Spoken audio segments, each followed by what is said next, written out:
Hello everyone, this is Remleiz from FortiGate Theories, and welcome to this newest episode of Adeptus Podcastus. Joining me as always is... Hang on, we're down a towel. Oh, where's the towel gone? Yeah, unfortunately, no Michael this week as he currently has no internet.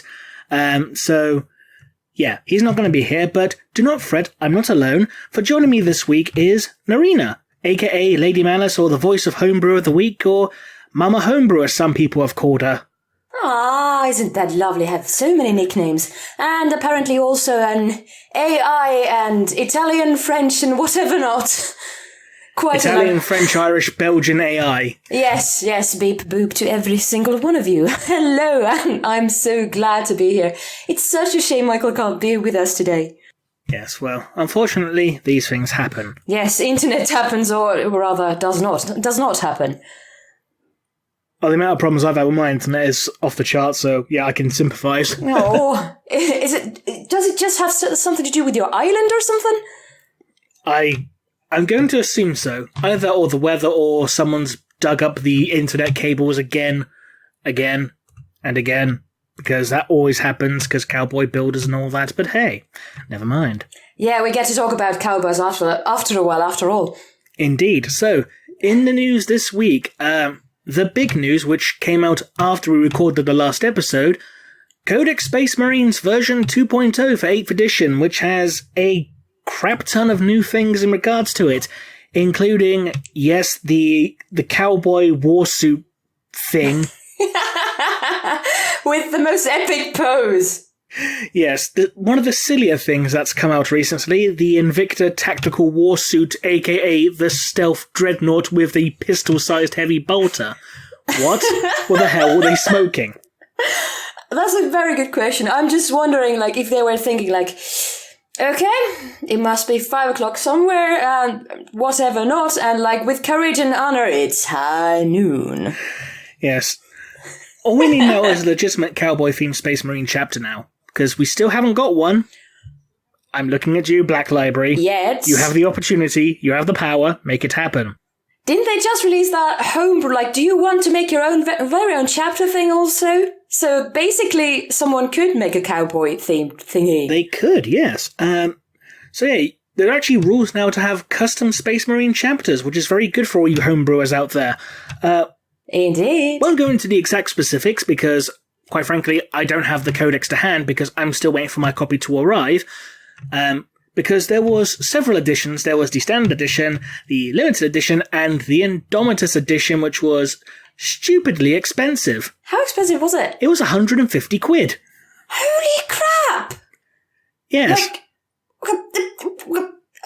Okay, if you're working and have actual proper money to put aside, yeah, sure, fine, whatever.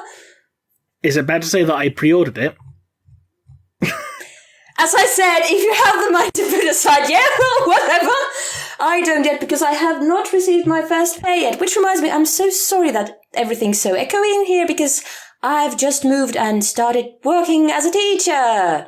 Because I graduated! Like Michael! Hooray! Woo! Tumbleweed. Indeed, the tumbleweed comes with that bloody cowboy warsuit. It comes with a moose as well, but yes. Well, naturally, Penny, naturally. Oh yes, by God King.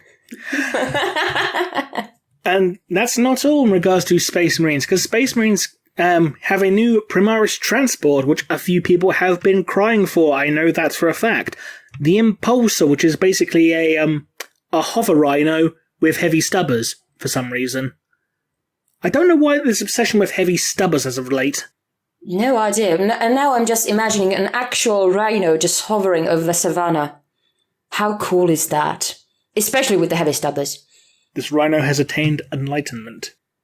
Yes! Perhaps it is the mighty steed of the Emperor before he came out to the humanity hey, I'm the Emps! So that's what happened to the Bucephalus. It became an actual rhino. Okay. Mm-hmm. Makes sense. Yep. only information that the Inquisition knows. Oh crap, now everyone else knows as well. Yes, this is an Order Theoreticus seal of approval for this information. Yes. So going back to new Primeira stuff, we have the Incursor Squad, which, judging by the picture they put on Warhammer Community with the Salamander, it looks an awful lot like Master Chief from Halo. Which reminds, like, I've looked at that picture. Like, the first thought I had was, yeah, Master Chief, yeah, absolutely. Like, I was just about to go rogue and go first-person shooter. But why the heck do they have GoPros on them? Are they going to make this kind of Space Marine, like, parkour fail videos or something? And yes, that is a joke that I stole from a friend of mine because we just discussed this. Apparently they're multi-spectrum arrays that allow them to ignore negative modifiers when shooting. So, yeah, there's actually a reason for the GoPros, as you so eloquently put it. Okay, that is a very handy GoPro indeed. Oh, yes. The Raven Garb one, though, looks like he's carrying a frisbee or a suitcase, even though it's actually a haywire mine. Not hey, come on, you want to have a GoPro when you go disc golfing. Though I do like the fact that the visor can actually flip over their faces this time. That's a nice little touch. That is, indeed. It reminds me of the old Space Crusade adverts from back in the day for the board game Space Crusade, obviously, where it showed, like, you know, a spaceman having his helmet flip down over his face. I thought that was a nice little... I reckon that's a little Easter egg for that. That's probably me just being, you know, overreaching. Who knows? Dear, you know more of these things than I do. It's because A, you're older, B, you have been with this hobby longer than I have, and C, you're the Inquisitor, I'm the Acolyte. Fair enough. But yeah, by the way, that mine looks honestly dope. And, like, even though you said it looks like a frisbee or a Roomba or whatever, the first thing I thought was like, okay, they're carrying a mine. How cool is that? Can you imagine if it actually was a Roomba? It's like, go and clean up those 1,000 cells, they're leaking dust everywhere. This is how we gather our gene what is it called? Gene seed, yeah. Not gene stealers. We're not gathering gene stealers. No, please no. Gene seed, yes. We're gathering our gene seed with Roombas now. Whoops. Potato. Who the hell says potato? I've never known anyone to say potato. I say both potato and potato. And I say also tomato and tomato. Ladies and gentlemen, this is how you know that Finland is a weird country. Yes, indeed, and as you may already have noticed, I am not a native English speaker. Sorry. Haha. But yes, even more Primeira stuff. Some certain special characters have new Primeras models. Firstly, Chief Librarian Tigerius has a new model for the first time since 3rd edition, 4th edition, I think, and he's now Primeirasified. And quite a nice looking model, actually, in all fairness. Yeah, it is. Though I'm waiting for someone to convert him into an Exorcist just because of the skull being the exact same symbol as the Exorcists. Well, I presume it's going to happen soon enough. I hope so. That'd be cool. That would. Send pics if you do it. The one that really threw me, though, was Primaris Corsaro Khan. Because that means he can't take his bike anymore. Aww. They must make a Primaris bike. Yeah, you'd think they would have announced something like that, but no. White Scar's stuck on foot with his giant eagle sitting on his hand, and his horse head. Is it an eagle or a falcon? Judging by the size, I'm going to guess an eagle. Then again, would fit the Imperium better. Yes. The eagle with a bionic eye. Yeah. Because why not? No, because why not? Because it's the Imperium.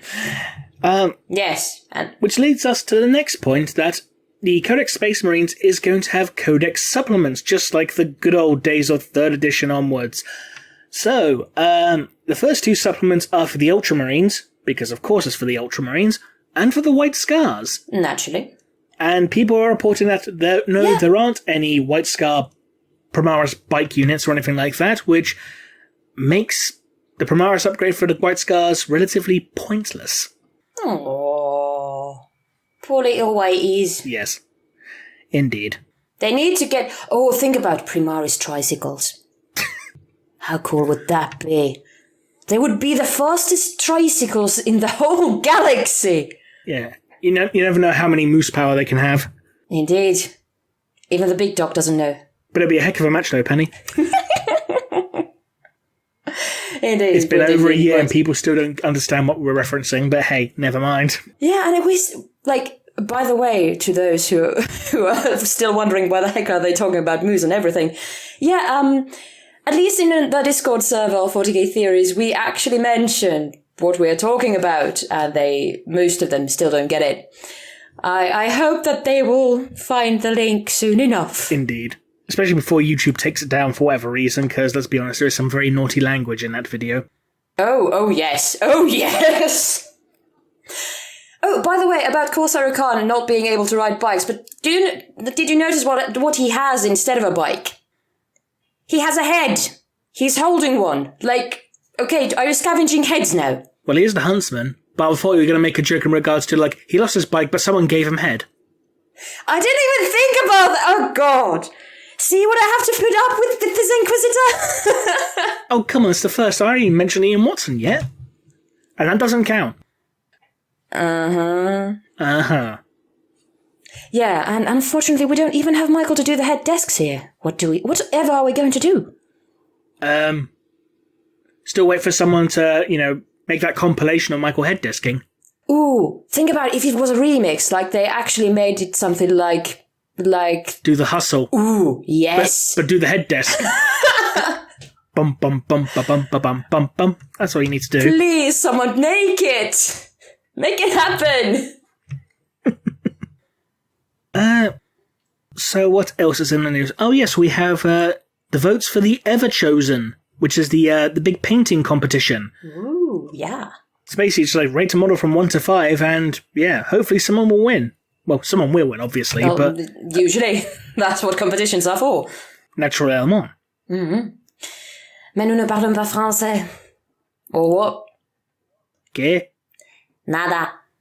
How many languages do you want to have me speak in this podcast? 14.7. I'm not sure if I can do that 1.7, but I'll try if you wish.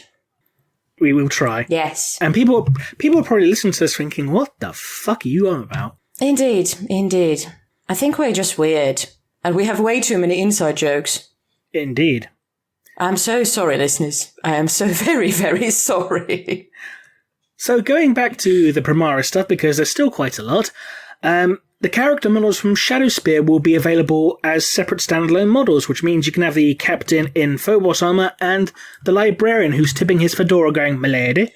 I was just about to say that. Why on earth have I just seen these hooded figures tipping their imaginary fedoras? I think he's meant to be channeling the power of his mind, but it just looks like he's tipping a fedora. Like, yeah, I got that as well, but I'm just looking at that, like... And that kind of very, very focused look on his face is like, okay, hello there, milady. I'm going to challenge some shadow or something to, protect your honor. But it's like, no, just not. But I hope there's going to be something epic, psychic going on, and not just hat tipping. He's shaving his neck. Oh, God. Oh, goodness gracious. We're being all random, and now we have neck shaving also. Well, yeah, because he's neckbeard. But hey, well, it's good to have hobbies as a neckbeard as well. Wearing hoods and being all chivalrous. But yeah, by the way, did you notice that there's a heck of a lot of keys that he has, which is cool and like a nice little detail, and the paintwork in the freaking picture.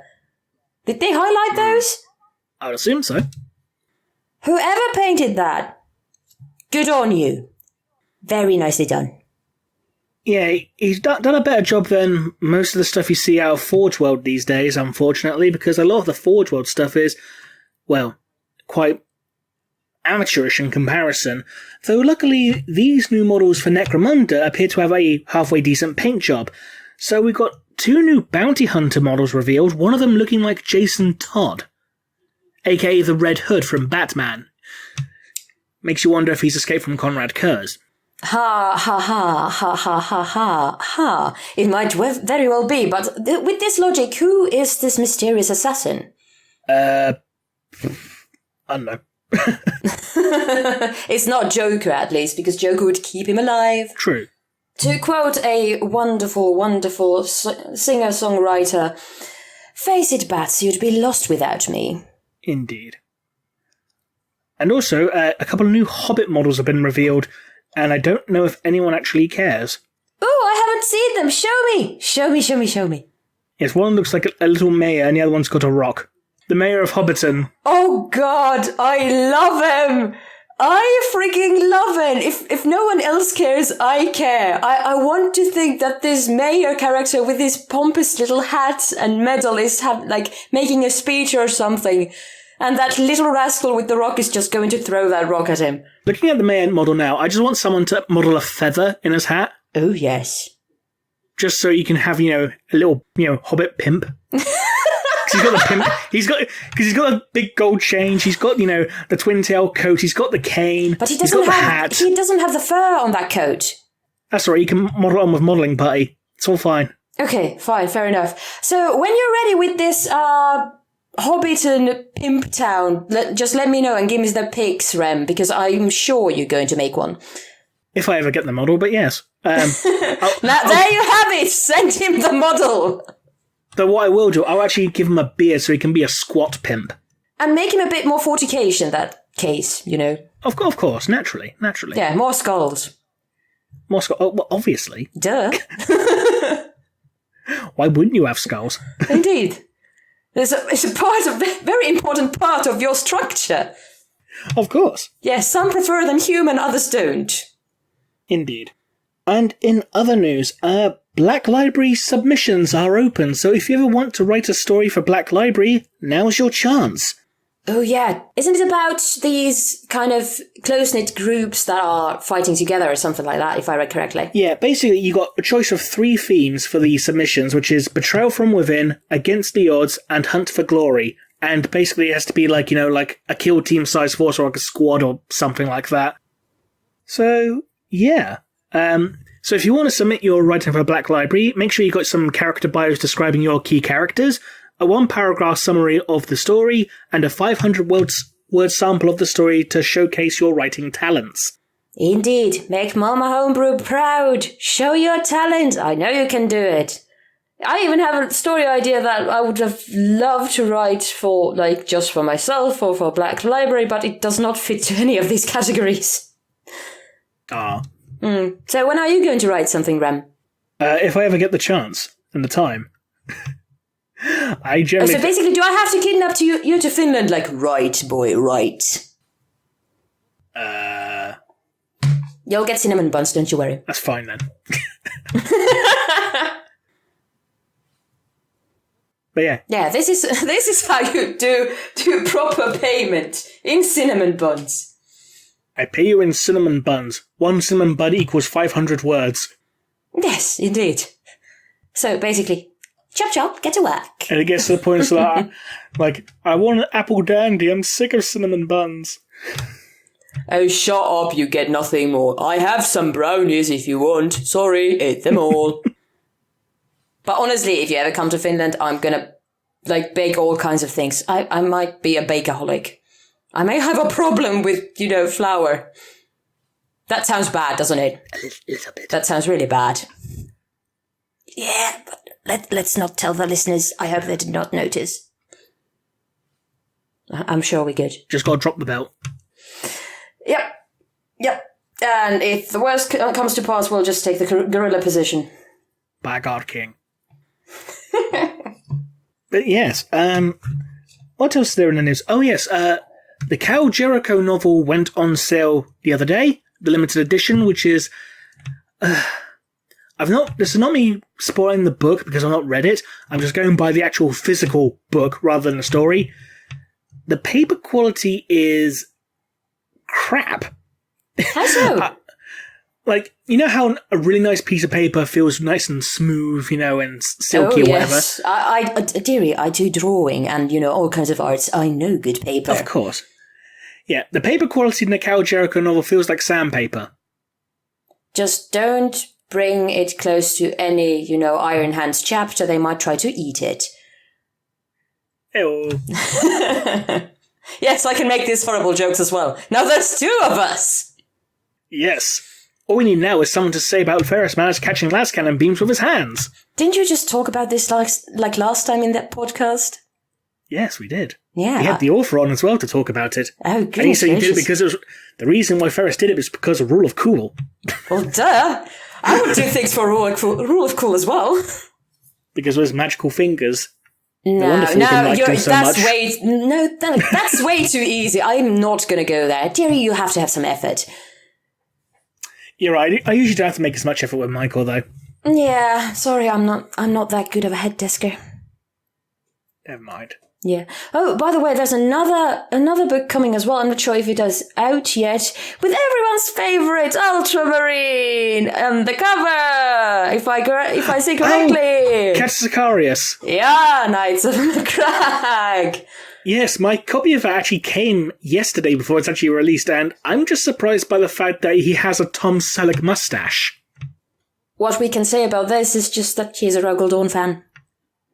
The Rogal Dawn's got the mutton chops. Oh, true. But still, a mustache.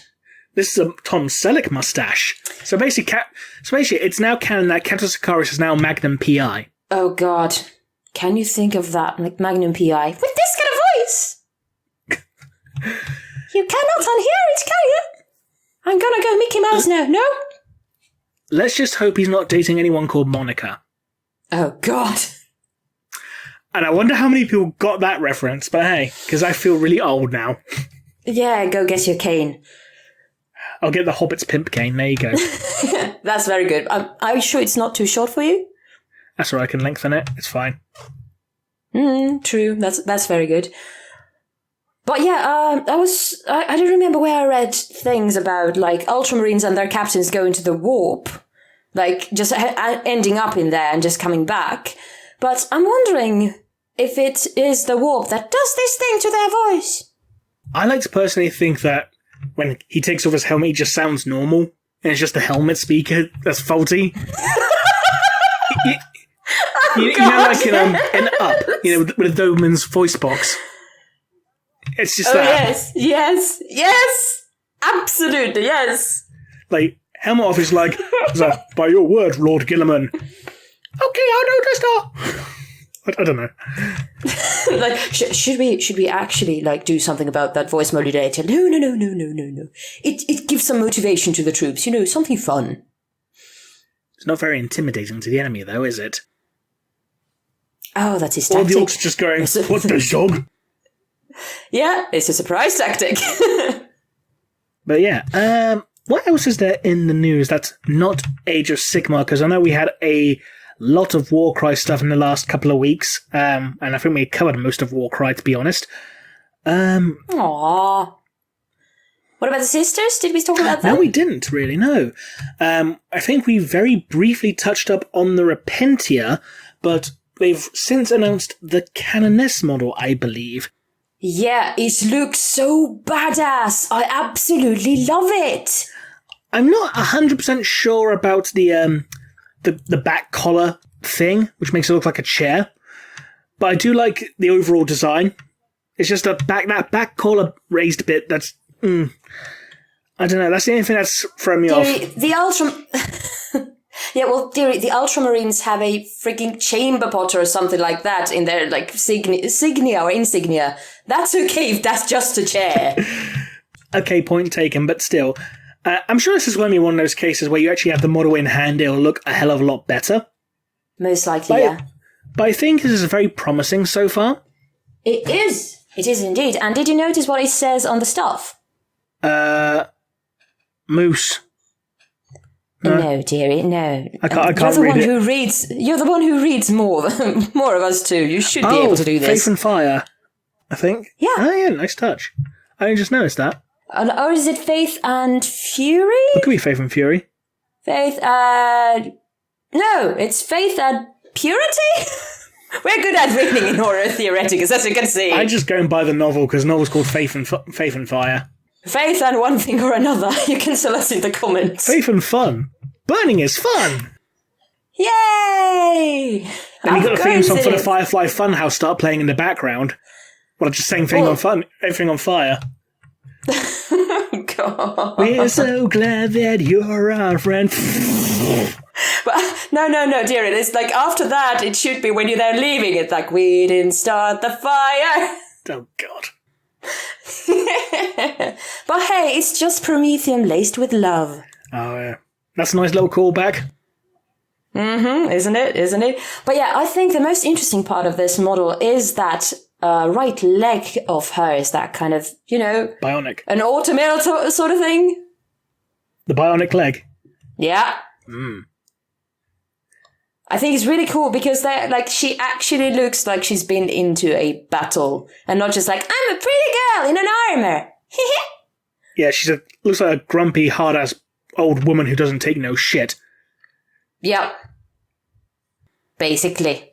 At least she isn't a Karen, though. I don't think anyone wants a Karen model. You know what I'm talking about. The I want to speak to the manager type. Dearie, like that goddamn voice that you just did, it just gave me goosebumps in the bad way because that was way too good.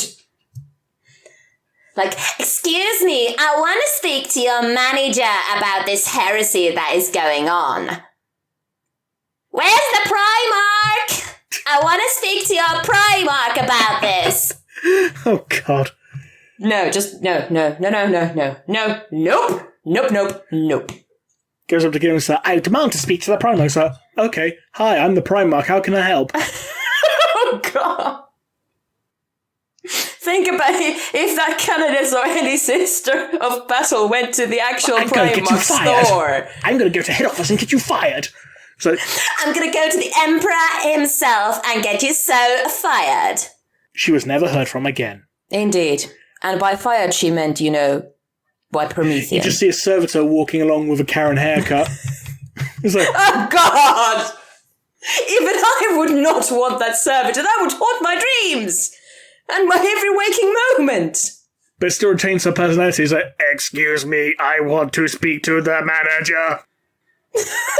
Yeah, the Inquisitor's quarters are right over there. So, Inquisitor, if you're ever getting on your ship a Karen version of a servitor, I'm going to send her into your quarters. It's going out the fucking airlock. Good, great. This is why I'm in the Ordo Theoreticus. Don't make me unleash the Vorax. Anyhow. Yeah.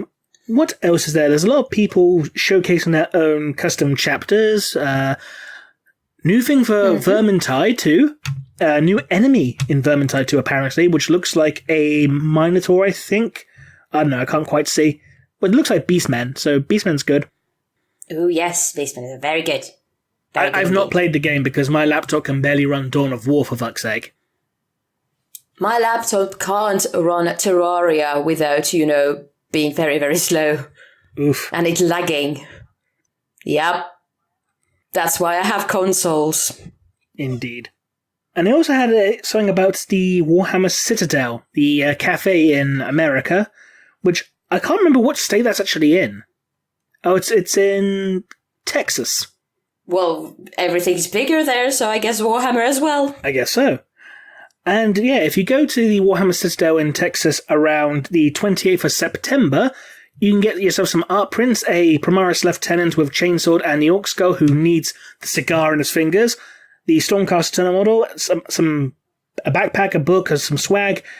And I just noticed in this picture where a bunch of people are playing Warhammer Underworlds or Shadespire or something, the guy on the right looks like Wib, but with a bigger beard. Cannot unsee. We must talk to Wib about this, like, hey, have you been there with a beer wig? Oh, beard wig, not beer wig. What the hell am I talking? English, please, work. It's okay, it's not your first language. You can afford to mess up. You're doing better than me. I'm stuttering all the time because of my speech impediment, but hey. And still you make videos almost daily. It's because, scripts. Scripts are easier to do when talking without one. Otherwise, just ramble. Yeah, and think about it. I'm just ad-libbing in a foreign or actually second language. So we're both just stuttering and laughing awkwardly. Indeed. Still, at least we're not singing the, what happened to that wrestler song. Not yet, but you seem very eager to sing that, don't you? Not really. Not really? Aww. No, we can do it later if you're a good girl. Okay, fine. That sounded, by the way, so wrong as well. And if you're a good girl, we're gonna go singing. That's what the Disney princesses do. God, I just realised that since Disney owns pretty much everything now, that means their list of Disney princesses must have expanded quite a lot, hasn't it? Mm-hmm. I mean, they own Fox now, don't they? Yeah, probably. Does that mean Marge Simpson's a Disney princess? Yes. And Lisa as well. Yeah, but no one likes Lisa. And Ralph. Yeah, everyone loves Ralph, but no one likes Lisa. Aw, I like her. She used to be a good character, but then recent years she went downhill and went really selfish and self-fulfilling. It's like, you're completely against your entire fucking character. Anyway. Well, yeah, in that sense, yeah. But yeah, we are digressing yet again. Just a tad. Yeah. But I think that's pretty much it in regards to the 40k related side of the news, because I'm sure a bunch of people don't really want to know too much about Age of Sigmar, considering we don't really know that much about it, so it's probably not fair to us to talk about without having a clue what we're fucking on about, but hey, not that I attempt to stop us before. I can just talk about the models, because like that's the only thing I know about them. But for instance, in Warcry, this freaking Corvus Cabal, it looks absolutely amazing. The bird boys. Yes. I wonder how melancholic they are, though. Jerry, the only people with Corvus in their name that can go, "Hello, darkness, my old friend," and the darkness will answer, "I'm not your friend," is Corvus Corax. But when he asks, "Is Hello, darkness, my old friend," is he singing the Simon and Garfunkel version, or is he singing the Disturbed version? Ooh, that's a good question. Both of them are very good. Leave your comments in the comment section down below. Indeed. And if you want to ask the next podcast, like, what the next guest thinks, go ahead and ask it. So, what else is there? I think that's pretty much it for the news. So, reading-wise, I've not been reading too much as of late. I've only managed to get through the first Araman novel and the Angel's Penitent story that came out on Monday, 13th Psalms, which is actually a pretty good short story, in fairness. Oh.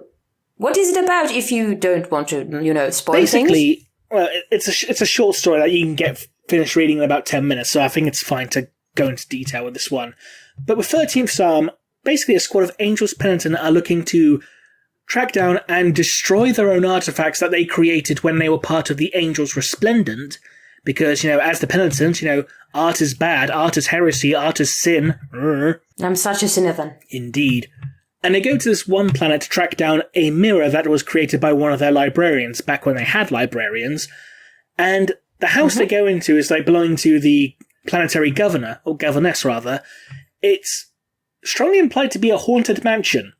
Ooh. Because I hope they have this kind of, I have not read it, but I so hope that they have this kind of, how to describe it?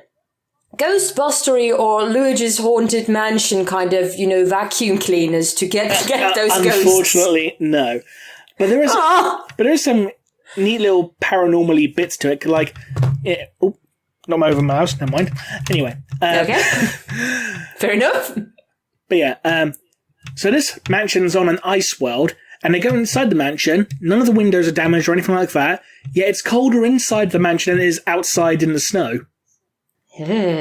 Elsa would love it when talking of Disney princesses, but go on. And they go into the dining room and they find all these people sitting at the dining table with their arms raised in a toast with their wine glasses, and they're frozen through, just completely frozen, to the point where they can just knock off limbs and stuff and just shatters into glass dust or whatever. Ice dust, rather. Ooh. And then there's a giant plant monster later on that starts talking. As one does in a dinner party. Yes, as one does. And, but yeah, later on they find that the mirror they were looking for, and as the chaplain is looking into the mirror, he sees the reflections of his squad mates, and one of his squad mates, his reflection has become this really deformed, mutated thing with huge mouth and just bleeding eyes, and his arm has turned all organic, and then he turns around and starts shooting everyone. Okay. Yeah, it's one of those things that Peter Feovari does really well. He does this really weird, unsettling stuff that's, arguably horror, but it's not. Same time, it's not part of the Warhammer horror line, which is really weird. That's one thing I never understood with Requiem Infernal. It's a flat-out horror novel, but it's not part of the horror line. That's just weird. Perhaps they wanted it to be a surprise horror novel then. No idea why. No idea. But that always confused me. But yeah, 13 Psalms, I recommend it strongly. It's a very good short story. I'll need to read it. That actually sounds very good. But again, the only other thing I've read is the first Araman novel, which Dr. White's girlfriend so eloquently put it that Horcrux is Araman's sub-name. Okay. It's like, oh dear God, yes, that's actually true. The sad thing is, once you read that novel, you actually realise, yeah, that's actually 100% legit. Oh God. Whoopsie! Never mind. What about you? I know you've been listening to some audiobooks as of late, haven't you? Yes, I have. It has been a bit of a while that I finished this audiobook. I'm not sure if anyone has heard of it, but Caiaphas Cain for the Emperor. But yeah, from what I know, you don't really appreciate Caiaphas Cain, do you?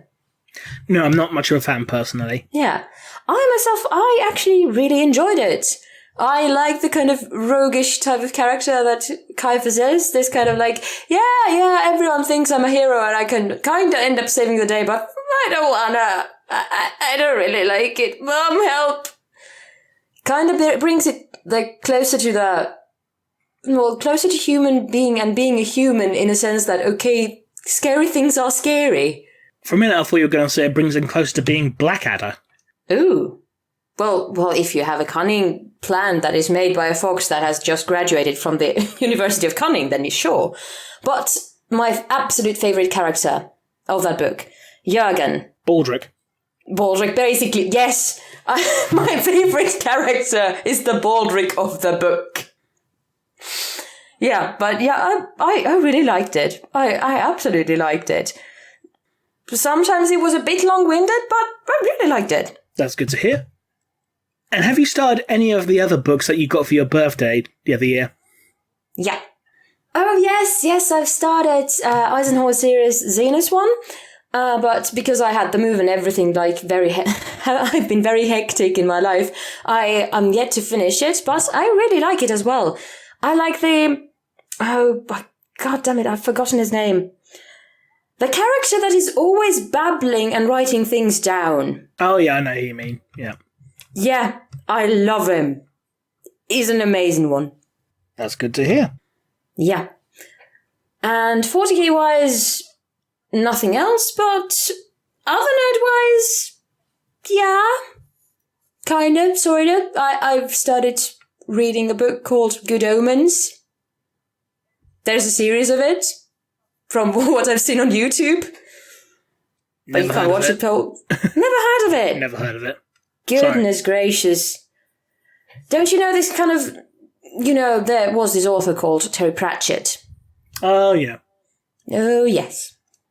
It's Terry Pratchett, Neil, I'm going to butcher his name, Gaiman? I'm not sure how to say that. Anyway, a collaboration between the two. Okay. The book is about basically, there's an angel and a demon living on Earth, enjoying life. And, oh right, the Antichrist is born and the Armageddon is coming. Should we do something about this? Because we kind of like living on Earth. Something sewing underpants, gnomes and profit. Basically, yes. Fair enough. Yeah. But yeah, that's what I've been reading. Oh, and I, like, otherwise than reading, I was in a role-playing convention in Helsinki called Ropecon. And I believe that a certain little kitten mentioned that me and him and Dr. White had a Drakari meeting. Go on. Yeah, and he, Thundercycle, he recorded a message for Warhammer 40k players there. And I went to the tables like, hey, is everyone, anyone playing Custodians or Custodes? No.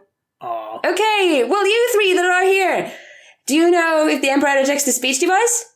I've heard of it, said one person, but I haven't watched it. I was like, Then eventually I found some people who were like, oh my god, TTS is the best. I was like, okay, hear this. And I played the recording from our little kitten, and he was very sweet in it, being like, hey, enjoy your convention or enjoy what you're doing, and thanks for supporting the show. And these people were like, oh my god, Squee! Aww. It was adorable. And I told Thunder that, like everyone, like, that's new of the series, and we're able to listen to the recording. We're like, oh my god, this is the best thing ever. Did he actually say at any point in the message, I was like, hey, I hope you're enjoying the convention, but it's not fucking canon? No, there was no fucking canon or fucking anything else. There was a cameo from Kairos, though, because actually, spoiler alert, we were sitting in a, I think it was, an American diner type of restaurant that we were sitting in and eating, and we were just recording that in there. And Dr. White was there, naturally, with us, and he just barged in to the recording as Kairos. As one does. I think it's their shtick, They just barge in with each other's recordings. Yeah, I think the last time we had Thunder on was the only time where Dr. White wasn't gate crashing him. He was too busy. It'll be happening all... Yeah, it'll be happening all... Say on. Go ahead. It'll be happening a lot more often now, considering that the fact they live together now. Indeed they do. Think about it. Shadow Sun and Kitten living together. Mass hysteria.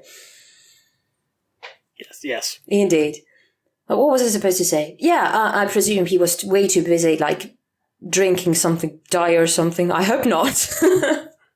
Some yellow food colouring, perhaps. I don't know. Yeah, something like that. Why do I keep on telling your jokes? I think we've spent time together quite a lot, haven't we?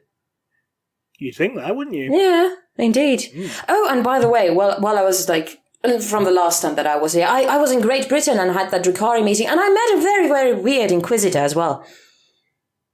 Really? Yeah. He bought me chocolate because there was no milkshake, and he bought me ice cream as well. Sounds dodgy. Yes. Oh, wow. I know. Like, very, very, very weird and like... Very, very wig. Very, very wig. I don't think his hair was a wig, though it was epic and long. Well, there you go. Mm-hmm. So, ladies and gentlemen, if you ever go to Great Britain, be very, very, aware that there might be some rogue inquisitors going around buying ice cream and chocolate. All the while you're focusing on a small squirrel in a tree. But it was a cute squirrel! It was the most adorable squirrel, and it was so red. Even though it was grey.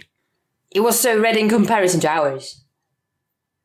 But it was grey. Perhaps I'm a dog and I remember wrong. And I can't see colours. But anyway, it was a cute little creature. And if you haven't gotten the hang of who was the mysterious Inquisitor, then I'll leave you pondering. Spoiler, it was Dr. White. Remleiz, don't go spoiling these things. That's why I said spoilers, they can skip it. Oh, true. Very smart. But they don't know when to start listening again. So, it's not a spoiler warning if you say it's a spoiler warning. Or something. Or something. Especially something. Emphasis on something. So that doesn't make sense. It doesn't have to make sense. I'm in charge. And this is why he releases the Vorax all the time. Thank goodness we're all used to it now. Indeed. You can set your watch by it. Say again? You can set your watch by it. Yeah, basically, yeah. We have staring competitions. He usually wins. The advantages are not needing to blink. Yes. That happens when you're a human being. You have to blink. Yes. All the while people watching this and just typing in the comments section, what the fuck is going on? Basically, yes. At some point they were talking if the squirrel was red or grey. It was grey. It was still very fluffy and cute. Anyway, I believe it may be time for some questions, so since Michael's not here, you'll be in charge of reading the questions out this episode. Okay. And since Michael is not here, there's not going to be any sensibility filter in these questions, so I'm going to read them all. What a shame. But there are quite a lot of questions for you and Michael specifically, and I think one at least for Michael. So, Should I skip them, or should I just let you answer for Michael as well, instead of, like... Obviously, anyone's just for Michael, skip them. They can be asked next episode when he's back. Okay, I shall write them down for Michael and send them to him, like, yes, be prepared to answer these questions. Just send him a text saying, hey, can you answer this, and just wait until he responds to a question. Yeah, like, if you wish, I can ask it and you can send it to him and perhaps we'll get an answer. Perhaps maybe, perhaps not. Who knows? Nobody knows, but let's get to the questions. Indeed. A question for Remy and Michael. Or Remy in this case. Do you think the Crimson Fists are cursed similarly to the Lamentus chapter because they seem to suffer bad luck and are almost constantly under threat of being destroyed? I wouldn't say they're under bad luck. I think they're just in the unfortunate position of having their world in a strategically important place and constantly in the path of orc invasions, more than anything else. Yeah. Or then they just have a vengeful GM or something. But in fairness, they got, like, one of the most badass space marines in existence, Alessio Cortez, the man who was infamously told, you lost your arms, I didn't lose it, it's over there. Indeed. And that's canon. That is so badass. No, I didn't lose it. It's over there. Come on. Yep. And the only reason he didn't report for duty is because his chapter master turned around and said, look, okay, I understand you're reporting for duty, but you haven't got a fucking arm. Just sit there and let the fucking doctor look at you. Fine. Okay, it's only an arm. He's basically the Black Knight from Monty Python. Just a flesh wound. I was just about to say, why do you keep on stealing my jokes? Is there any stealing a joke if you haven't said it yet, though? Are you, suggesting that you're reading my mind? You're the psycho, not me. True, but there's this thing called mental link. I should learn to do something better with it than just feed you jokes. Perhaps, yes. Yeah. So, another question. It says here, this is from the Grimaldus is a latent psyche theory. Do you think Grimaldus's latent psychic power is that when elderly women look into his eyes, they become incredibly aroused? He's a Black Templar, so probably not. And I've probably just installed a whole bunch of Black Templars players. I'm sorry. Well, whatever floats your boat. It might be purging with your kin or anything. Indeed. Or just wondering, where have all our psychers gone? Indeed. Difficult questions. But yeah, another one. How do you think 3D printing will affect miniature gaming? To be honest, not that much currently, at the very least. Maybe at some point in the future, but not currently, because, let's be honest, not everyone has access to a 3D printer. Mm-hmm. So I think it's only going to be affecting, a very small portion of GW's bottom line, for example. Maybe at some point in the future when 3D printers get a lot cheaper, then there might be an issue, and obviously GW need to do something about it. But then again, they might just, release, the files so you can actually print off official models and sprues and stuff, which... Yeah, I think that would be a wise business move from that standpoint. But then again, these people might just, distribute them to their friends and... I mean, let's be honest, GW are, essentially doing that with the ebook market at the moment, but people still, pirate it. True. But people still buy it as well, so... So, yeah. I think it's going to be one of those cases that, if it's available to buy, more people will probably be more willing to buy it, because I know a lot of people would rather buy it than pirate it, even though some people will just pirate it regardless. Like, it's like with certain films, if a film's unavailable to be purchased in your country, like, for example, the old Godzilla films, ones from the 90s, or the 2000s, rather, as well, because you can't buy them on DVD in this country, even though you can in America. So obviously people who want to watch those movies have to pirate them because they can't actually buy it. But if it was available on DVD, they would rather buy it. Well, yeah. Because I'd rather buy things on DVD and just, have it in my, on my shelves or something like that. In my library of DVDs and not just okay, I just downloaded it from somewhere. A physical thing's always going to be more preferable to have anyway, but the point still stands. True. Very true. Another question? Go for it. This is actually for you. Oh dear. And actually, this is something that I want to know, and I have a hunch about this, because I think this has been asked plenty of times. Do you have plans to continue the Quest for Knowledge series? Yep. Yep. I didn't do those voice lines for nothing. Spoilers. You had to say spoiler before that. Spoilers! I have done voice lines in my life. Spoilers. There you go. Thank you. Ooh. Yet again for you and Michael. No people asked anything of me. Then again, they don't know I'm going to be here. Except for now that you're just listening to it. Have you two heard the latest song from Stringstorm called Kitty? Just wondering what your opinion on it is, and if you had to choose which song from Stringstorm would be your favourite so far, what would it be? Yes, I have heard it. It's surprisingly catchy. It is really catchy. Of all of Stringstorm's work, my favourite's it's going to have to be his Farsight song, because that just gets in your fucking head and never fucking leaves. And let's be honest, it sounds like a full-blown fucking anime opening as well. True. Like, both the English and Japanese so many versions. good songs. Yeah. Like, String has just so many wonderful songs, but if just talking of these, idol things, I really like the Tyrannid one, that tasty, love we love to eat. I love it. To be honest, I'm surprised you didn't pick your own song. I really like the song, but I think I may have butchered it in that audio, because it's quite a high one, and as you can hear, I speak quite in a low tone of voice. So it was kind of like, okay, go high, yay! I didn't realize Kasakaris was singing it. Well, naturally we can do it like this, but if I start singing warmer and warmer, my heart keeps on beating for you. It sounds really, really bad, doesn't it? It sounds like the Owl and the Chipmunks version. Yeah, it's on purpose. It's called the Chipmunk voice, Or be Alvanius and the Rattlings or something, I don't know. Someone perhaps this could be one of the entries, perhaps, to Black Library. Alvanius and the Rattlings, just a travelling a cappella group of Rattlings. By the way, yeah, I was just about to say that in the comments they also said that, by the way, did you notice who Tzeentch and Slanesh are in the newest video from Stringstorm? No idea. Who could it be? No idea whatsoever. They might have mentioned their names, the names of these who play these two absolutely intriguing characters, but no idea who they might be.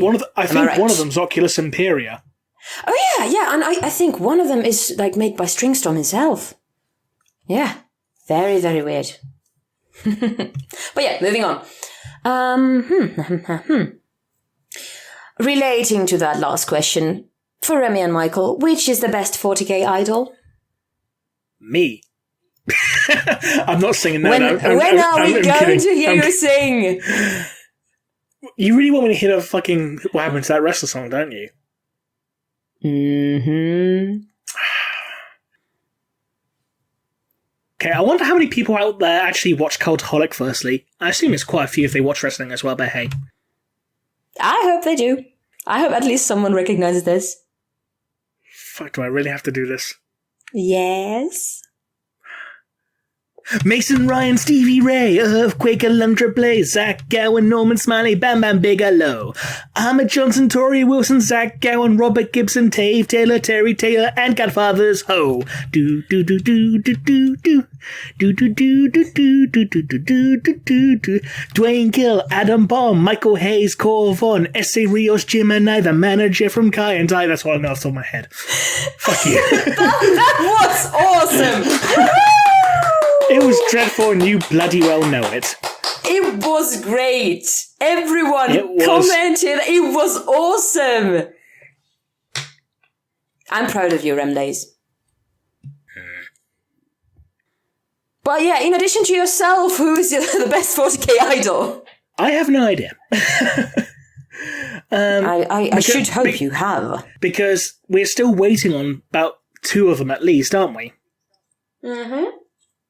So let's wait until they've actually come out before we can actually make a final decision. Very diplomatic, very diplomatic. You were just about, like, as you just said, like, I'm surprised you didn't pick your own song. Of course, the best FortiGate idol is Sister Rosie. Perhaps not. But, like, I really like many of them. I can't pick. This is a difficult one. You can write in the comments which ones you like. We have way too many. You can write in the comments things now, don't we? It's part of the course. True.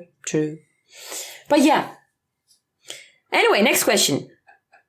What franchises or universes would you like to see crossover with 40k for a non-canon and or spin-off work? I swear we've had this comments a lot of times on previous episodes, to be honest. Well, then you have to just answer it again and again and again. I don't know, I'll just pick Transformers for the hell of it. Not Bayformers, talking about G1. Oh. Because fuck Bayformers. You know what would be the most logical one? Kingdom Hearts. That franchise is already complex enough as it is. Like, no one understands what the hell's going on in that franchise, let's be honest. It's like... it is a weird one. It's like, hey, did you like these two PS2 games? Great, you want to play this one on the PS4? Great, I hope you played the DS and the PSP versions, because they're mainline prominent and canon to the story. Yep. Oh, and don't forget the mobile phone games as well, because they're part of the story as well, and very important. And have stupid... Gotta catch 'em all consoles. And all the stupid names, like Kingdom Hearts, like 11 over 3rd, Drowning in Sleep or something. Drowning in Sleep!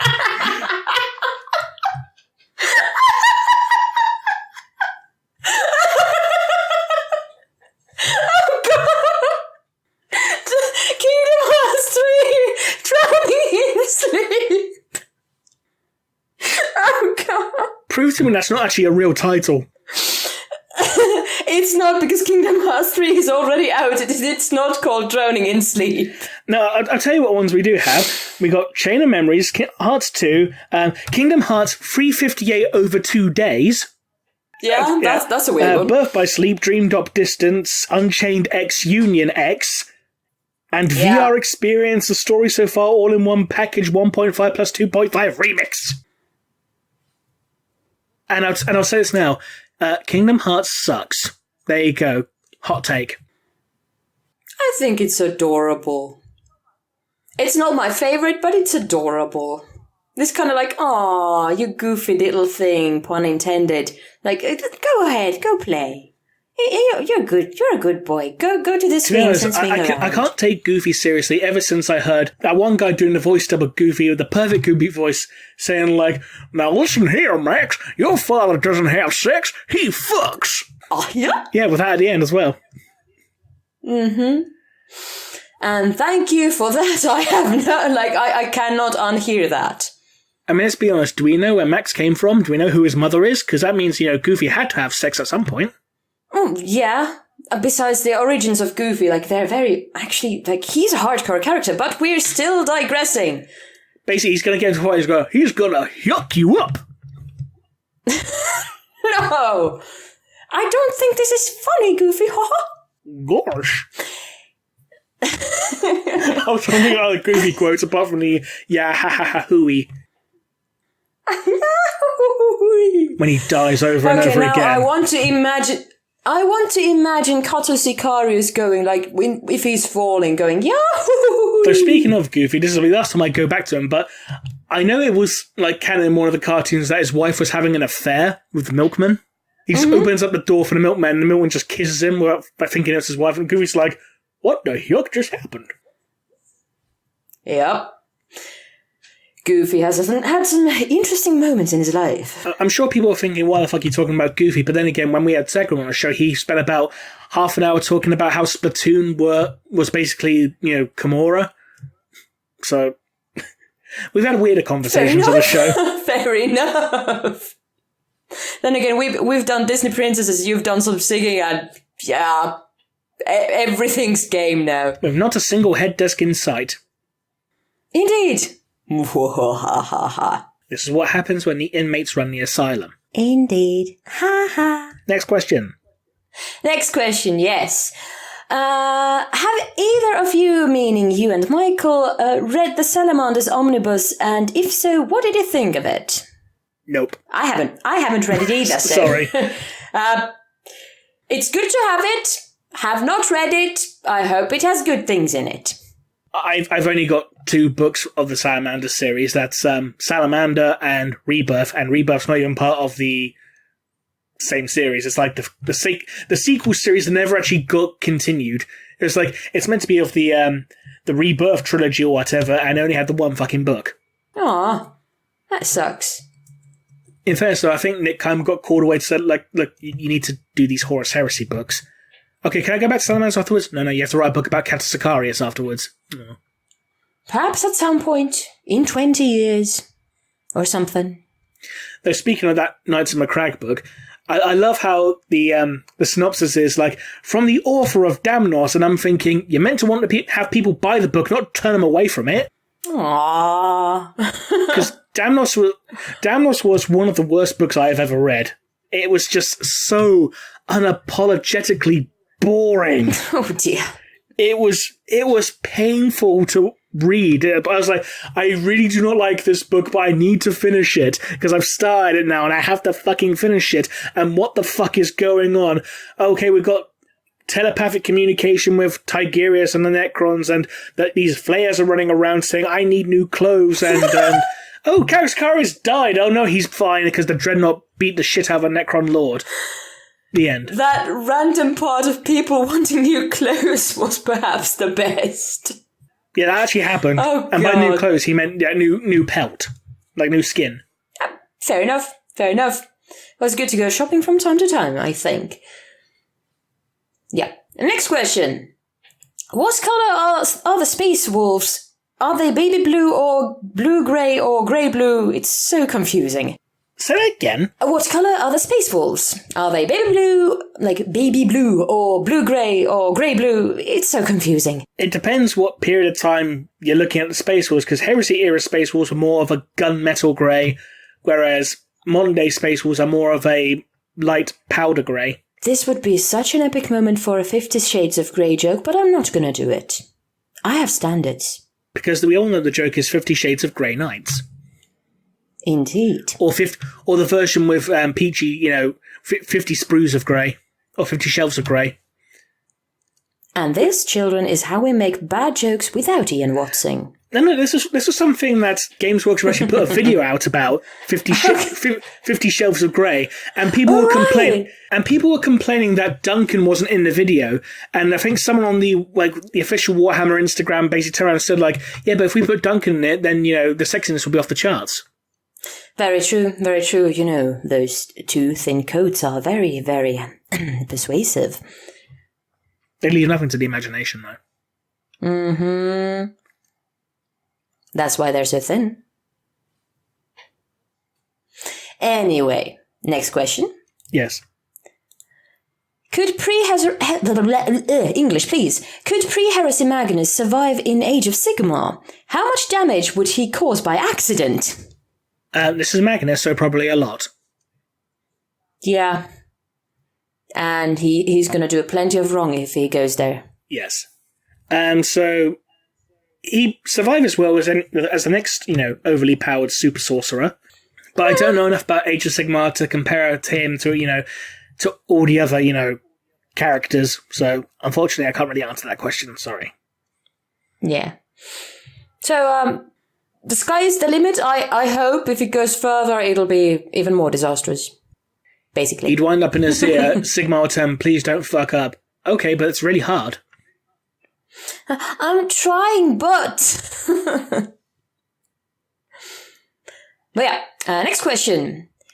Will we be seeing Codex relaunches like we did for Space Marines? I would assume so. I mean, if we had one for the Space Marines, we're bound to get something else down the line. Yeah, I hope so. It looks like we're not going to get one for Chaos Space Marines for a long time because they were actually the first one to get a revised codex. Which everyone completely forgot about because it was pretty much exactly the same except for the fact it added, a couple of the units from Shadowspear and the Lord Discordant, but effectively it's the exact same codex, so no one cared. Aw, what a shame. Leave a comment below if you also forgot that the Chaos Space Marines had their second codex already. I do believe you're going to get a heck of a lot of comments around of everything that we just said. You just said you're going to get a lot of coke. I was like, calm down. Yeah, this isn't the first party yet. The only coke I'm going to get is the drinkable version. We all know Pepsi is superior. I like them both. Deal with it. And then someone's going to answer in a comment, but RC Cola. I was like, no one knows what that is. Shut up. Anyway, moving on. Would any of you think a dreadnought on treads or a grav dread would be a good idea? Okay, whoever wrote that question missed the opportunity to call it a treadnought. True, so true. Oh, that does remind me of a bit of fan art I saw someone do. I can't remember the name of the artist, so I do apologise. But someone came up with a dreadnought concept which, instead of having, the sarcophagus in a walker, it was in a tank. So it was basically a dreadnought tank. And that's a pretty neat idea, I think. That is. If you can, It's like, instead of being a giant robot, it's like, fuck you, I'm a fucking Land Raider. Beep, beep, motherfucker. Beep. Yeah. Mad Max 40k. Ooh, that's another crossover that would be interesting. Mad Maximus. Oh, yes.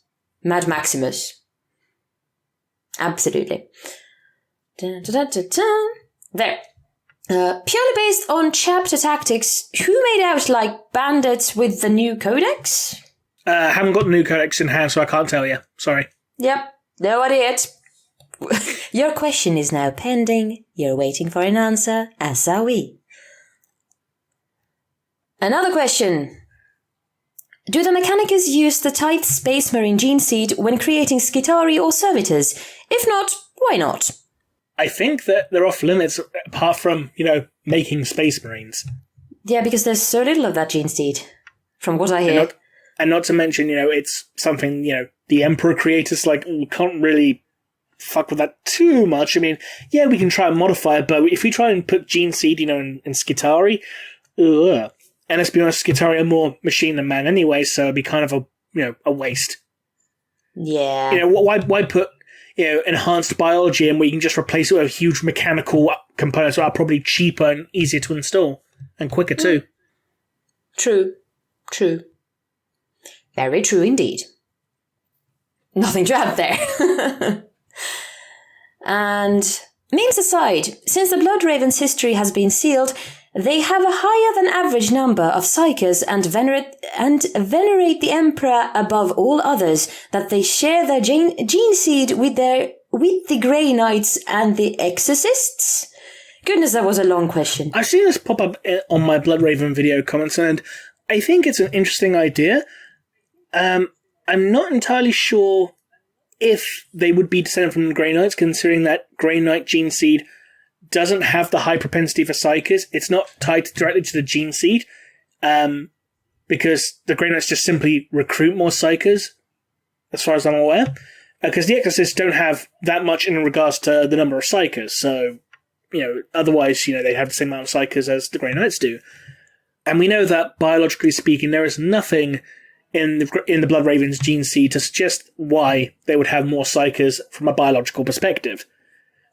So I think a lot of people think that the Grey Knights are the predecessors of the Blood Ravens just because, of Janus, the last Thousand Son who became, the first Grey Knight Grandmaster.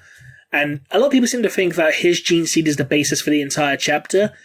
They forget to take into account that the other first founding members of the Grey Knights were, including, an Ultramarine, a Space Wolf, a Raven Guard, a Knights Lord, an Emperor's Children, a Death Guard, a White Scar. You can't really just single it down to one specific legion in that regard.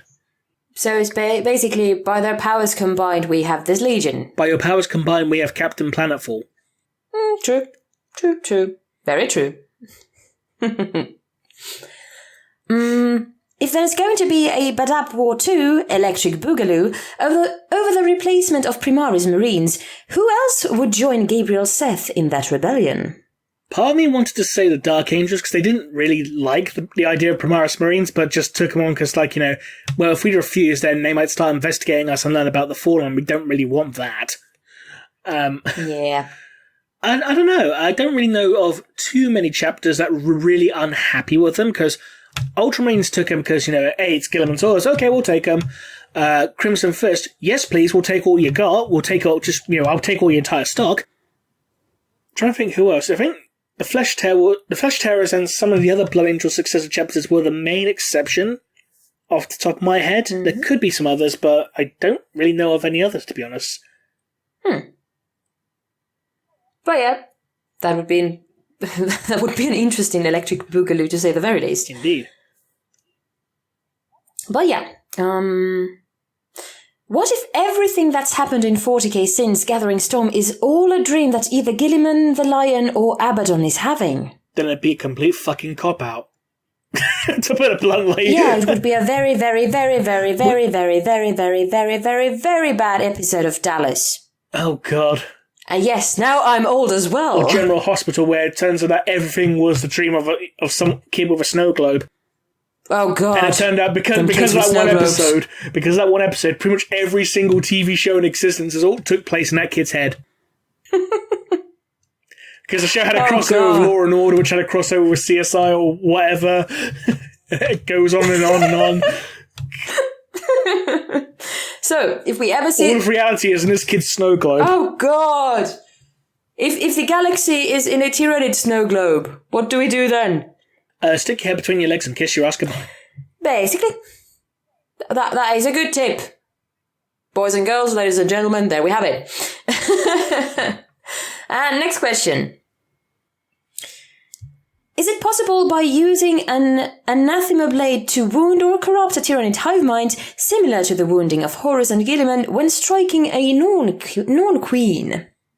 Possibly, but at the same time, good luck getting in close to stab a Norn queen with a knife.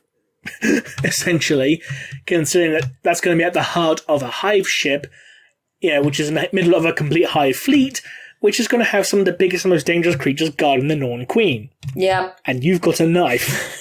Good luck. Hey, then we know to whom that knife should be given to. Chuck Norris. Nope. Sly Marbo. Yes. Same thing. Different package. And. Question for Remleiz.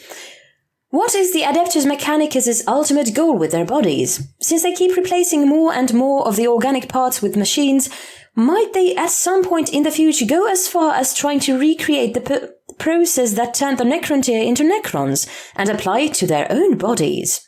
It would depend if it turned their intelligence into AI or not, I suppose. Because the reason they upgrade themselves with mechanical prostheses is to basically bring themselves closer to the machine god's purity. Yeah. You know, the blah, blah, blah, the flesh is weak, etc., etc. That's why you've got some, you know, certain tech priests walking around who are literally just, you know, ovens on legs. Which is absolutely hilarious. No wonder there are so many toaster jokes. But the Fabricator General is literally just, you know, he's a skyscraper. Literally. He needs to be airlifted in. Oh, God! Okay, like, what sort of hobbies do you have here? I've made a skyscraper out of myself and, yeah, basic stuff. I mean, good thing it wasn't a biologist. Like, I made myself into a pickle. Insert your hashtag pickle Rick joke here. Don't know why I said hashtag, but fuck it. Because you're trying to sound young, dearie. Oh, God, no. Sorry, couldn't resist. I lived through an awkward teenage years. I don't need to go through that shit again, thank you very much. No, it'll be in front of you when you get to the 50s. Don't you worry. Not that loud. I know. That's why I said when you get there. But yeah, next question. What do you guys think of the fanfiction, the Rebushian Heresy? What other fanfiction related to? Okay, well, what other fanfiction related to Warhammer have you read, and did you enjoy or hate it? I've not really read too much fanfiction that wasn't stuff submitted for the Homebrew series, I'm afraid. Well, join the club. trying to think of one bit of fanfiction I might have read. Oh God, no, I can't think of any good ones because a lot of the fanfictions I did read when I was younger were mostly shit.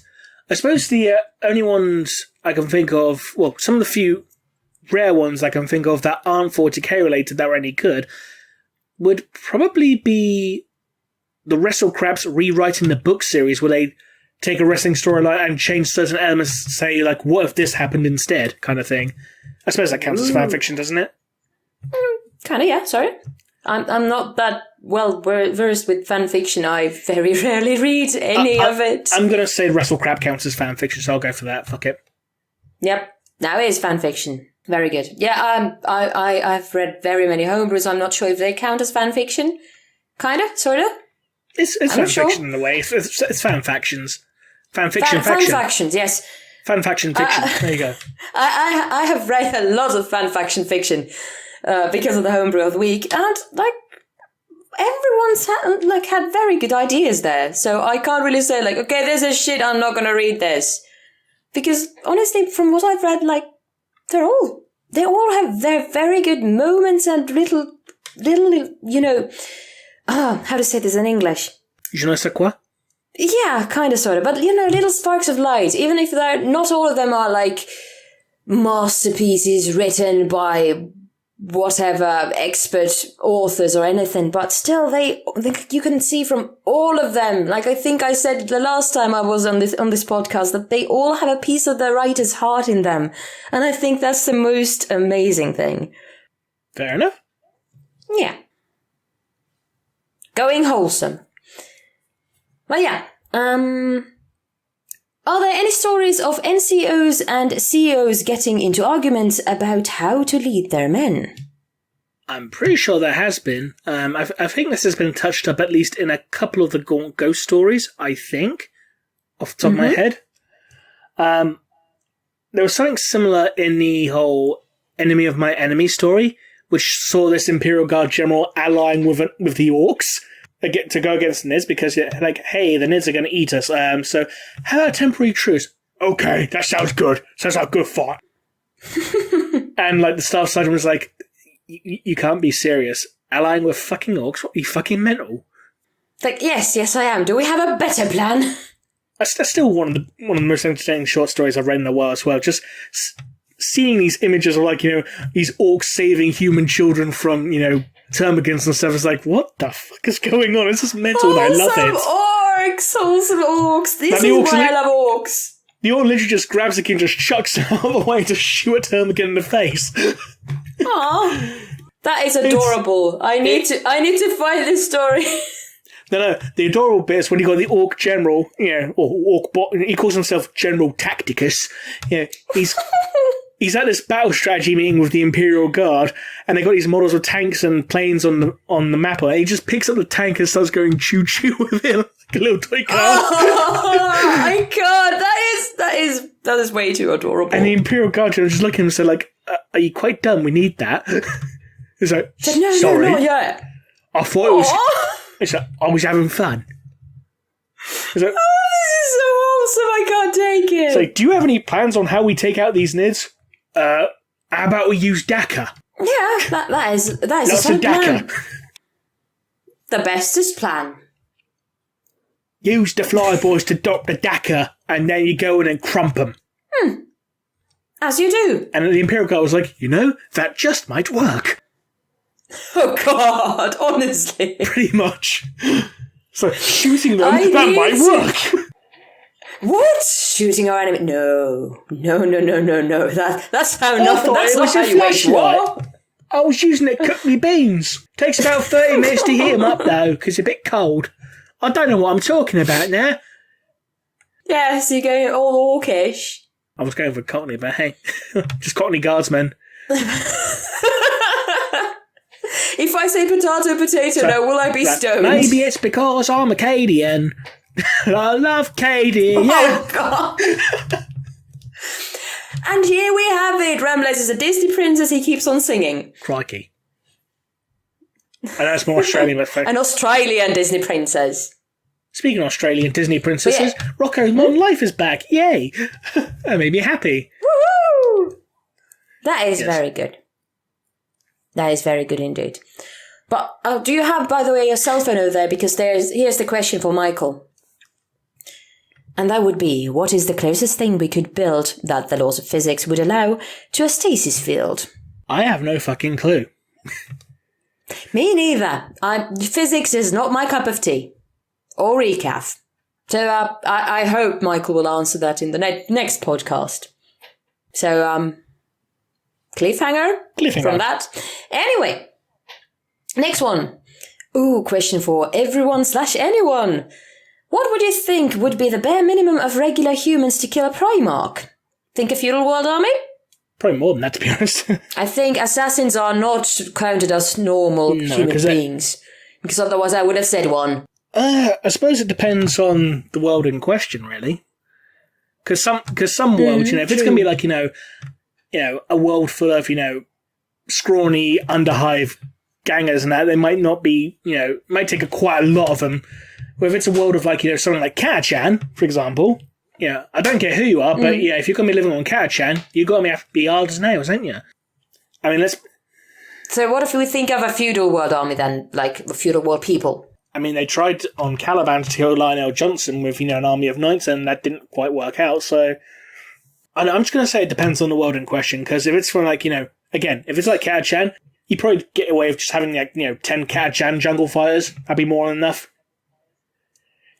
And if before anyone questions, to be honest, I do want to point out that during the Indomitus Crusade, where every world was being besieged by chaos, by the time Guilliman's fleet arrived at Catachan, they found out that Catachan had already kicked the shit out of Chaos and were just sitting back, just relaxing, saying, "Oh, Chaos, we beat them about 2 weeks ago. Fucking pansies." Mm-hmm. Because no one fucks with Catachan. So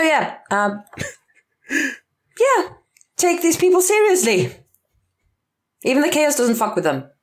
Or they try, but they fail. They failed miserably. Yeah, so Chaos pro tips, don't go to Catachan or Catacan or whatever.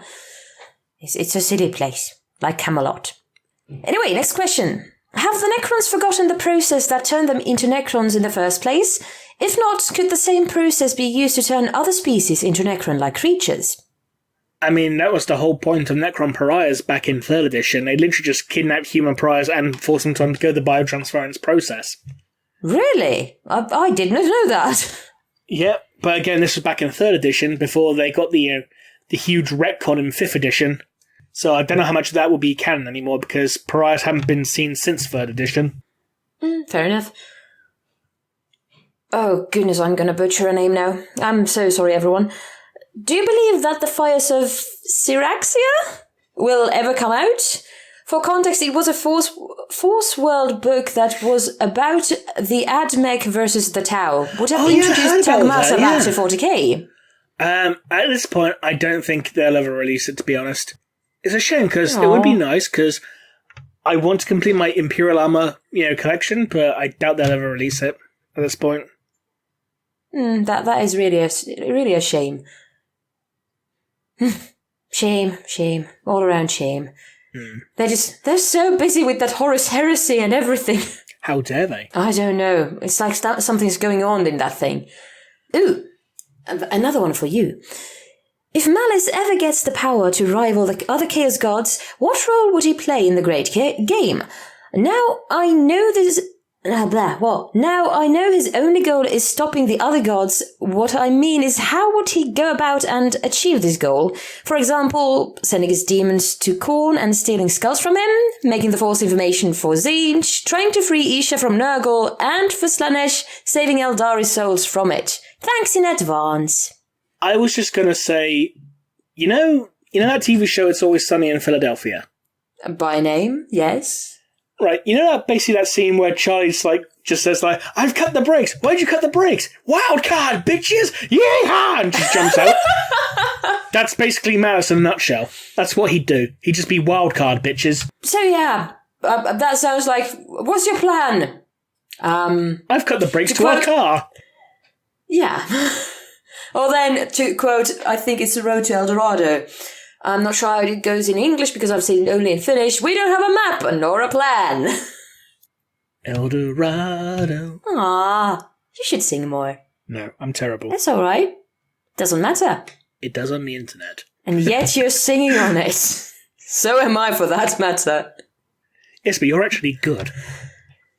Practice, dearie, practice. Another question. And this one is a doozy. Do Eldar get fat? I don't think they actually do, no. Well, how do you know? I know their digestive system is ridiculously advanced, and they have an extremely high metabolism, which is completely at odds with their long lifespan. Because generally, things with a higher metabolism tend to have shorter lifespans. Does this mean I'm going to live for quite a while? Because my metabolism is not that fast. Anyway, I'll live forever by contrast. But hey, no, you won't. If I keep on sending you some chocolate bars. Damn you! You want to give me a heart attack? Just make sure it's not that weird Finnish raspberry yogurt that gives people the shits. No, it gives you the shits. I can tolerate that. And I'm the lactose intolerant one. But yeah, think about it. If we got an Eldar on the ship, I could make them eat all the cinnamon buns. And they burn it off by blinking. This is so unfair. This is so unfair. God damn. Damn space elves. Indeed. I don't like them anymore. God damn them. Anyway, next question. Which starts with the words, bear with me for a moment. All the legions were made with a battlefield role to fill, like fortifying a location, berserk attack runs, using psychopowers, and so on. Is it possible to figure out what the role of Legions 2 and 11 was by seeing what's missing by the end of the Crusade? We've had this question multiple times as well. Well, then you get to have multiple answers. I know someone was suggesting, subterranean warfare and naval warfare. Mm-hmm. I don't think subterranean warfare would have an entire legion dedicated to it, because, when they fought to reclaim the squat homeworlds, they had to fight in subterranean warfare, and what they did was just basically, build better armor. Oh, come on. A legion of molemen would be cute. It'd be kind of redundant on certain worlds, though. I mean, what's the point of sending a subterranean legion for, on a gas giant, for example? True. Very true. What about that navy one, then? You generally don't hear too much about naval battles in general, apart from, the space navy, as it were. You don't hear about, nautical navy.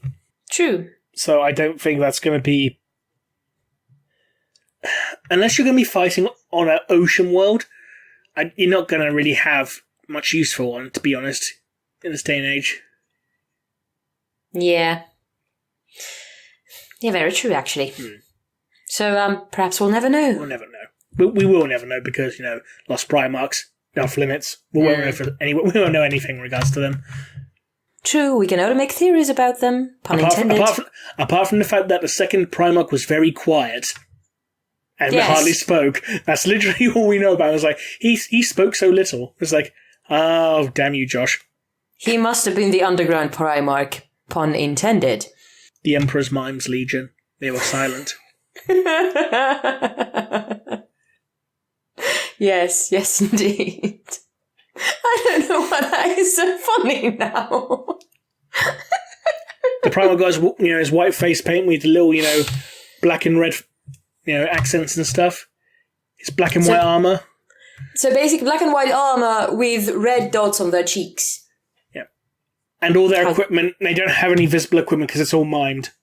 Indeed. They just point and shoot. They are very good against orcs, because the orcs believe that they're really dangerous. Until a smart one goes, hang on, where's their fucking guns? Then someone up there says, pew! And then that orc dies. Because that's the first time ever they made a sound. But yeah, and we have one more question. When will you admit to yourself that the Necrons are the best faction? When they stop being the worst faction. Oh! When they start being the orcs. Ooh. I really like him. Especially now after this wholesome orc story you told me. The Adventures of General Tacticus. Yes. My favourite general. The general of my heart. He's also noteworthy for being in charge of a band of orcs, and he's not the biggest orc. Oh my, how is that possible? Because he beat the shit out of the bigger one. Fair enough. And he calls the bigger one the Colonel. So apologies for the Colonel, he's a bit grumpy. Oh, poor Colonel. This is way too wholesome. Now bear in mind, he apologised for the Colonel's behaviour after stabbing him in the throat multiple times with his own tooth. As one does. And he got into a fight, got the Colonel in the headlock, ripped out his tusk and just stabbed him in the throat repeatedly with it. And it's like, right, sorry about that. I discipline him. Oh. Got to keep the men in line, you know what I mean? Indeed. Oh, but by the way, to that question that was just asked, I know for a fact that it is not from our resident Necron enthusiast, so don't you worry, the one who asked this question. I know that there are other people out there who share your opinion about Necrons. Unfortunately, we're not some of them, I'm afraid. Yes, and I don't know what the stance of Michael's is to these creatures, but from what I've noticed, he likes to fish. Yeah, he's the Tower boy. And after Tower's Thousand Suns, so, yeah. He's blue and dam-dee-dam-die. There you go. At least it wasn't me making the joke this week. Oh, yes, indeed. I'm not even going to apologise for this. I was just about to, but I'm like, no, I'm going to own it. So, now we do a live reading of Ian Watson. No, just kidding. You go ahead. If you want, you can sing it. I don't want to be demonetised, thank you. Smart boy. Though that being words. said, I'm still waiting for Wib to do his live reading of Inquisitor on Twitch. We're still waiting, Wib. We're still waiting. He'll get there soon enough. I mean, I understand you want to be ill before you read it, because, you know, that's how you did your first tease of it. You bastard. Love you really, man. Yeah, he's a champ. But he still needs to read it. Yeah, you have a fanboy over here. I'll just go, Snipe, make sure Wib reads the book, or I'll send you Battenberg. Remember to say please. For passion. Still, say please. It's polite. Sorry. Please. There you go. How about? Very good. Thank you very much. Right, so if that's the last question, it looks like we'll be wrapping it up for this episode. So apologies that it's going to be a bit of a shorter episode than normal, but again, we're down a man, and yeah, never mind. Yeah, we're down a man and very much into tangents. Tangents and in-jokes, that's all it's going to be this episode. Something, by God King, Moose, thank you very much, Penny. You're very welcome, big dog. So, thank you everyone who tuned in to listen to this episode. We apologise for all the confusion. You're probably sitting there scratching your head going, what the fuck are you talking about? Anyway, until next time, this has been Remleiz from 40k Theories. And this has been Naerina, also from 40k Theories. And we'll see you again next time. Bye-bye.